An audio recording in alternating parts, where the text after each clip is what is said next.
Welcome to the #1 real estate podcast network and the Icons of Real Estate podcast. I'm your host, Kat Timpson, and today my guest is Stefania Pizarro. Stefania is a friend and a New Jersey real estate agent of 10 years who has now moved to agent training and development and broker of an office in New Brunswick, right? And she serves as a coach as well. And she has grown her office by nearly 25 agents. That is a big thing in the world of real estate. Stefania, thank you so much for joining me. I really appreciate you being here. Thank you. Thank you so much. I'm really happy to be here. It's so good. And I always get excited to have people who aren't necessarily just agents, or if they've been an agent and then they've moved into something else because they wanted to stay in the field. I would love to hear how you got into real estate to begin with. I actually always had a fascination for real estate. I had this like dream in my mind. I'm gonna buy a lot of properties and flip them and become a landlord and which are still dreams, right? I can still do that. Yeah, yeah, But lots of time. as I've grown in the industry, I've really like come to learn that my strengths are really with training and with coaching and developing agents. I like it better, I guess, than totally selling, because when I was selling, I had a stomach ache when I didn't have a client, and I had a Aw, stomach ache when I didn't have a client. I get So, that. I get yeah. that. Yeah, so now you've moved into this area. You were an agent, so you really know what it's like for agents and what they're going through. Tell us a little bit about sort of the move between helping agents and then becoming basically a leader of agents. How did that work? Yeah, so as I was training agents, my company hired me, right, to help them develop their tools, help them develop their marketing, and just help new agents come along. And I noticed that there were a lot of things. I was flipping from office to office to office. I had about 6 offices that I was traveling between, and all of the managers did something different. Hmm. And I kept thinking like, oh, if I were a manager, I could take that, and if I were a man, I could do that too. And I just started to think like, wow, I could do a lot more as a manager of an office than what I'm doing now, which is helping individual, agents.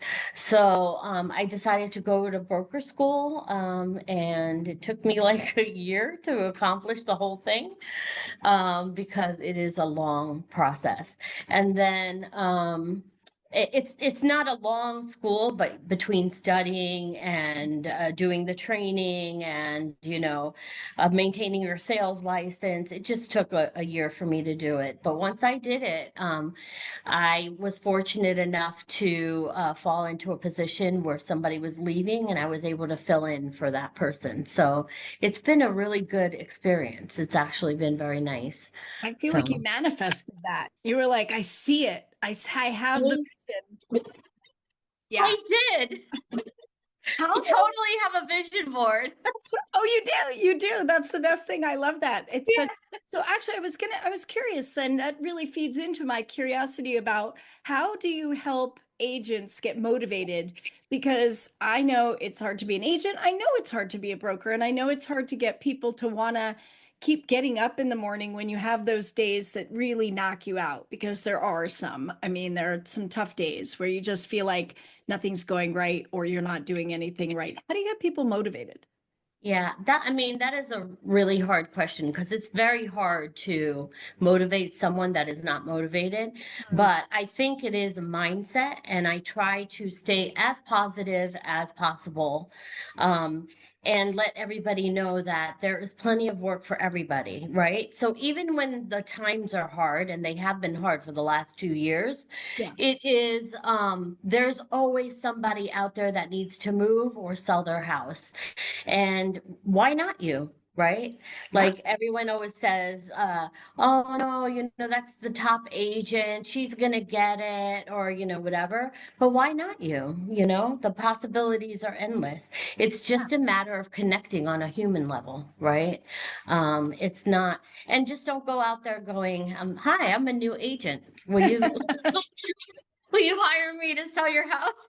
Never let them see you sweat, right? Exactly. Exactly. That is the trick.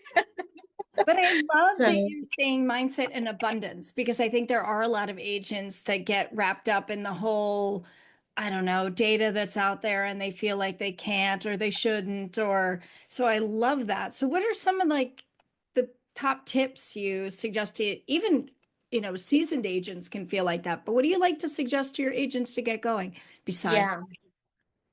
Um, so, um, so this is really important. So we've got agents that have been in the business for many years, and a lot of them are struggling now.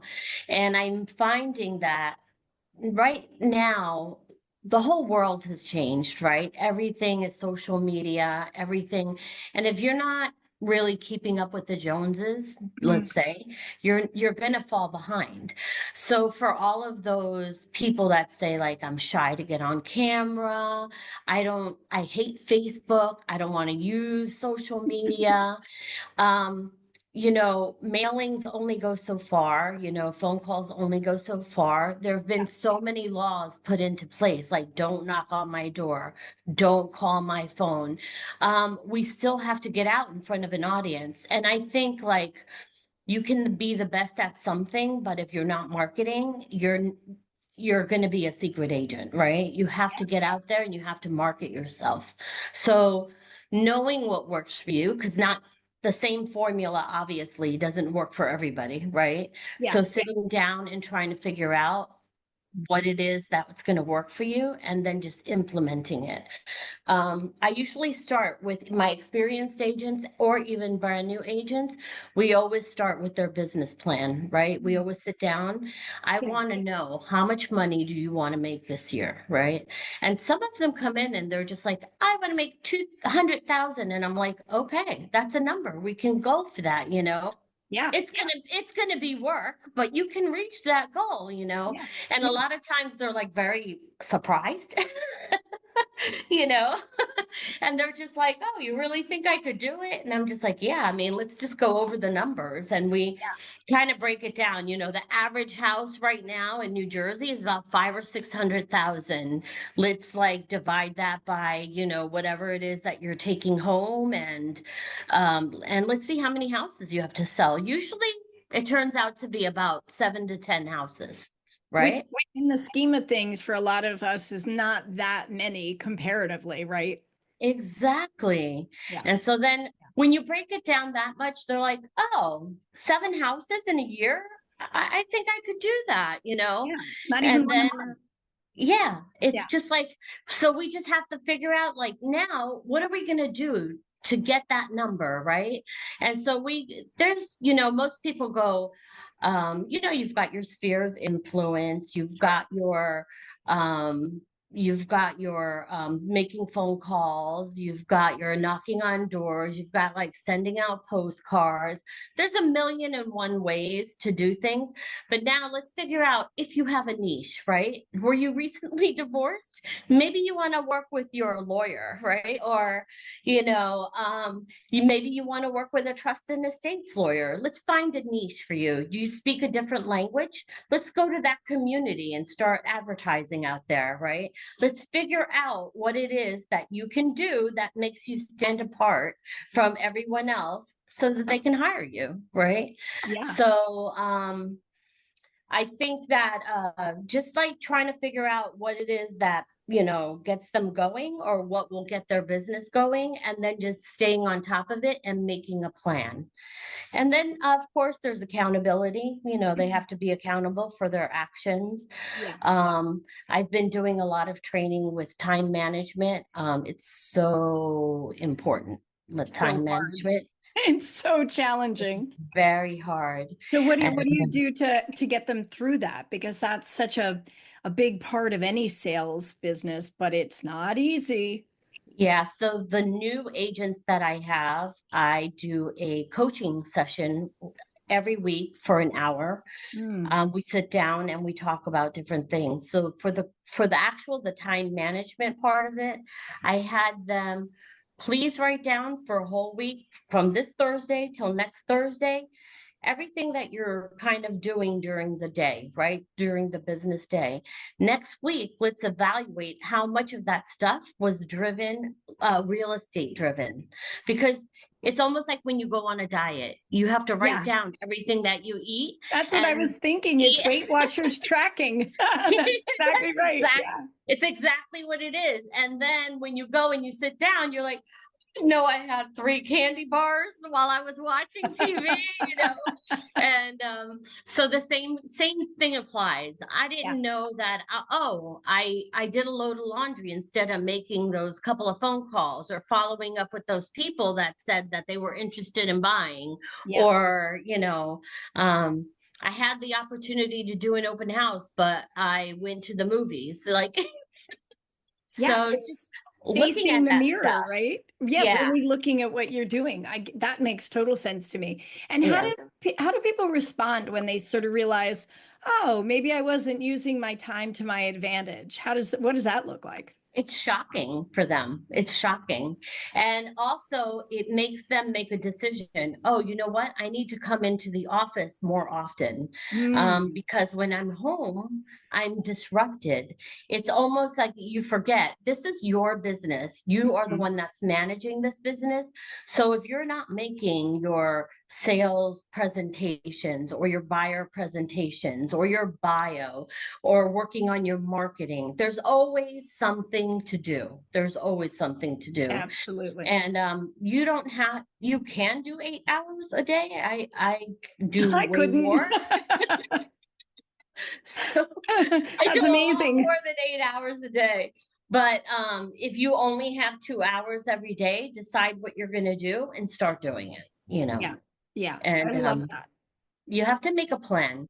You have to write it down. If you don't write it down, it disappears into the ether, Oh, that right? makes so much sense. So much Mhm. sense. So make a plan and think about who you are. I really appreciate that because you and I have talked about coaching. The way I like to coach is to really think about who the person is, who the agent is, and who Yes, their perfect avatar is, right? Their perfect client. So sort of working backwards, but you're not going to get to your perfect client through a means that you absolutely hate to do.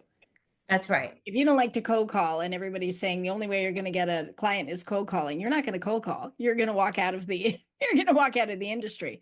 So I Right. really appreciate that. Out of curiosity, what are some of the really creative ways that some of your agents are using some of their skills to work with clients or even achieve clients?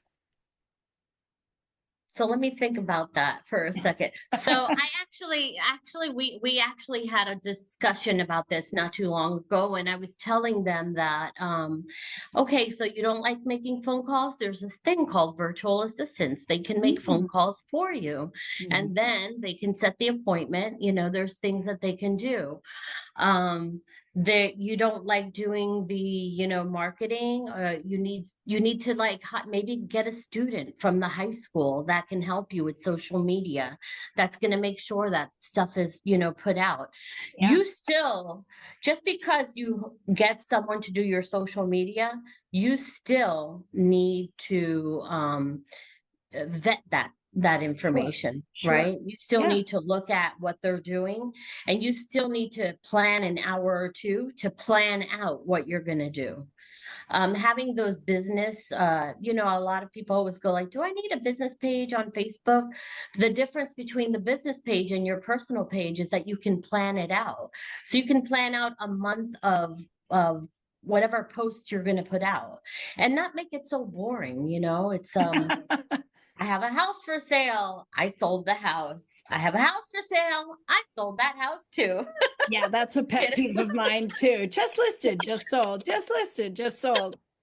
Yeah. Hmm. So just like coming up with some really creative ideas, because when you look at some of the agents that are making money that are doing social media, Yeah. which by the way, I just came back from triple play, and one of the classes that I took, the guy said some statistic where the younger agents in the last 5 years are killing it with 86% of the business because they know social media, Yeah. and some of the older agents are kind of falling behind.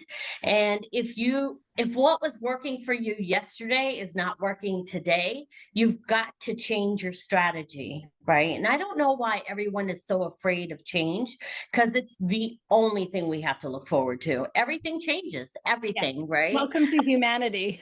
Exactly. Yeah.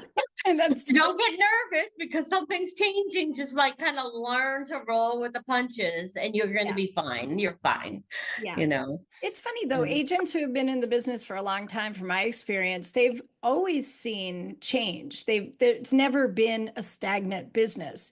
So yes, it's interesting that people might be afraid of it because they've seen it before. So it's not that it's new, but maybe it's the new formats that they're not as comfortable with. But it right. sounds like you're very good at making them feel good about that. And what do you like to suggest maybe that somebody who's not comfortable from your perspective, what might maybe a seasoned agent do if they're not as comfortable with something like social media? What do you like to have them do? Um, that's really a hard one, but I always still think, there are other things for marketing. So Hmm. if you can get into a magazine, if you can join a community, I have a few agents that are part of communities, they get all their business from their communities, right? The older agents, a lot of them work from their sphere. Now they've been in the business so long, they keep getting referrals and they're still doing business. And where they sold to, their friends, now they're selling to their friends' kids and Yeah.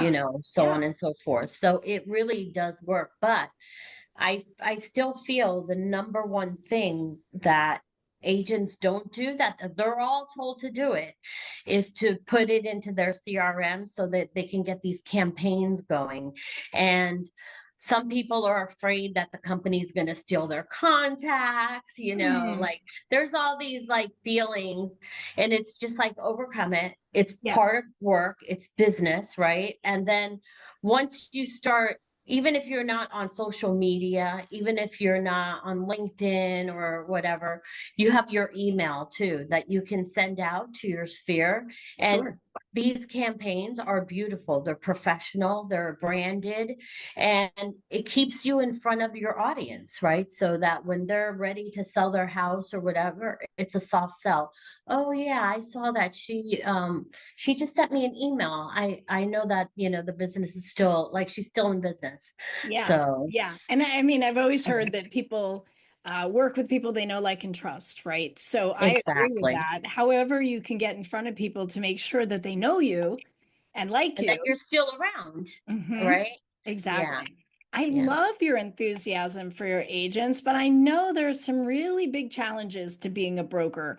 What do you feel like the most challenging part of the job is, and how do you deal with that? The most challenging part of this job is rogue agents, you What does that know. mean? And Explain a rogue agent. a rogue agent is an agent that goes and does whatever they want without taking into consideration that when they take a listing, the listing belongs to the broker. It Mm, doesn't belong to them, right? They're paying, the broker is getting paid and the broker is paying them. So mhm. if you break the law, you're I'm breaking the law, Wow. right? Wow. So that's a real hard reality. And in August all the laws changed and people are still interpreting it their own way. And that's a really hard knock, because everybody, even when the laws were changing, the lawyers had different opinions about the same statements, Yeah. you know. Yeah. And so I think a little bit of that is still going on, Yeah. um, Real estate and is not an interpretive dance. exactly.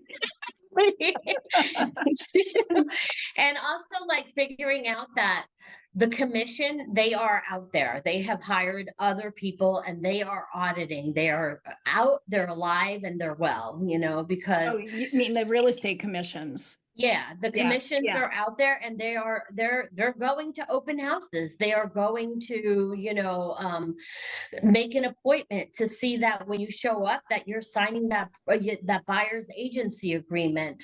um The buyer agency agreement, biggest challenge. A lot of Mm, agents are not confident in sitting down and doing a buyer presentation, yeah. so Yeah. that is a big challenge in here, because you can't just show up to the house and be like, oh, sign here, you know. No, they have to understand what they're signing and what they're going forward with. And it sounds like the responsibility ends up with you as a broker. I'm pretty sure this is one of the reasons I never wanted to be a broker.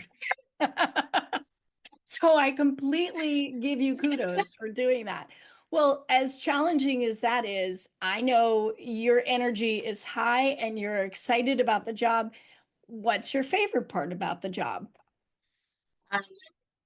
Having the accomplishments, right? So people closing on a deal that they didn't think that they were going to get that client, and you sat with them and coached them, and now they are like, I have a new agent, she's brand new, and when she started, she said that she was starting to lose her, like, kind of her mojo, because she Hmm, couldn't get any business. And I said, sometimes it comes in spurts. You get your first one, then you get your next one, then sure. and it starts like that. So she did. She closed with a buyer and then got a listing right away. Oh, And she's just about to close with that. And she's like, now I'm getting busy now, And so yeah. now, to keep that momentum up, I'm like, don't forget, you have to do some social media. You have to market what you've been doing, and do it in a meaningful way. So it's not just like I close, like make a little video or do, something. So Yeah, keep your um keep your foot on the pedal, right? Which is hard when you're exactly. super excited about what just happened and you have Yeah. to look forward. And the other challenge is when they're working with one person, Mm, keeping getting keeping that going. So you're not just busy with the one person, but that you have a line of people that are waiting to be worked with, or that you're working with multiple people at one time. Because when you're a new agent and you're working with one person, you get overwhelmed. There's just so many things to do. yeah, And I feel that a lot of people do not realize how much work goes behind being a listing agent or even a buyer's agent. that's right. There's so much work to be done, So much, which is why I so really appreciate people coming on and explaining that to the audience. A lot of our audience are agents, and so they really understand or they're learning something new. But we also have consumers who are audience members. And so for them to understand that agents put way more into the job than maybe the media would allow you to believe, is oh always yeah. really helpful because it's really genuine and people start to understand. All right. I know we're coming to a close, but I have to ask you, Stefania, like as a broker, well, I know one of your jobs is to bring more agents into your office or an office, right? So Right. for agents who maybe not that excited about where they are, and maybe they're in New Jersey and they're thinking, I'm not quite sure what I want to do next, what few things would you say to them now if they're listening, to encourage them to talk to you about what you offer? So I know for a fact that I'm a different type of manager, only because I feel that when I was in the other offices, I took a little bit of what everybody was doing. I try Mhm. very hard to have an open door policy for everybody. Um, One of the comments that I've gotten is that people are happy that I'm not just giving special attention to the high rollers, but to everybody. Yeah. Um, the other thing is that I do a lot of training and a lot of coaching, and we try to have some events. Like we sponsor a garden, so Oh, we'll that's go once nice. a year and do a planting event. Everybody comes and plants, and we'll have a picnic there. I try to have like little celebrations here. We just had like a um a Christmas tree lighting, a menorah, Christmas tree decorating party, wine and cheese and desserts, Nice, and nice. menorah. It was very festive. It was really fun. We had a nice turnout. And everyone, this is a lonely business. Being a real estate agent is a very lonely business. So if you can come into an office that has some energy and that you get to see other agents, and Yeah. you Camaraderie and community, right? yes, it's Yeah. really, really important because this can be a very lonely business.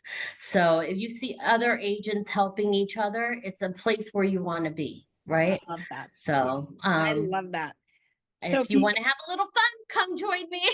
yeah, no harm, I no would love foul, and it. having fun where you're doing your work. We love that. Yes. Stefania, thank you so much for sharing just a little bit of what you're doing. If people would like to reach out to you for both work, to work with your agents, and or to know more about your office and working with you, what's the best way for them to reach you? You can get in touch with me through my email, or you can call me directly on my cell phone.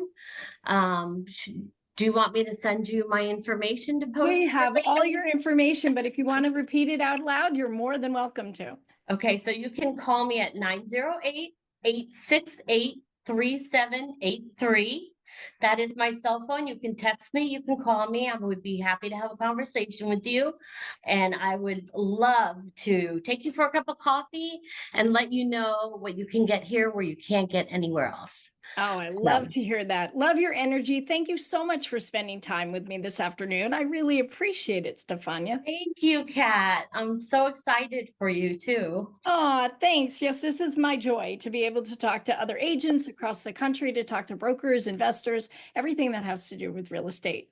So if you guys are listening to this and you enjoy it, please like it. Please share it with your friends, family, and colleagues. We really appreciate you spending the time with us here at Icons of Real Estate. Until next time, I'm your host, Kat Timpson. Thank you.